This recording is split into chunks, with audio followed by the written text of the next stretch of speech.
Compressive strength test of কংক্রিটের চাপ শক্তি পরীক্ষা।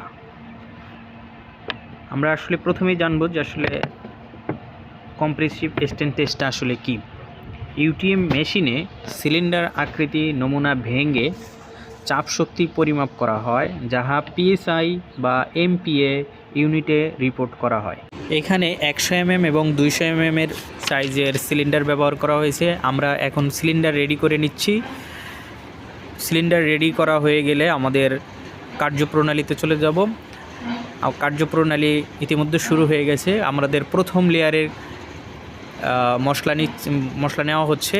প্রথম লেয়ারে মশলা নেওয়ার পরে দ্বিতীয় লেয়ার, তৃতীয় লেয়ারে নিব এবং এখানে একটি কাজ করতে হবে, প্রতিটি লেয়ারে 20 থেকে 25 বার ট্যাম্পিং করতে হবে। তৈরি হয়ে গেলে 28 দিন কিউরিং শেষে ইউটিএম মেশিনে ক্রাশিং করতে হবে। ভিডিওটি দেখার জন্য ধন্যবাদ।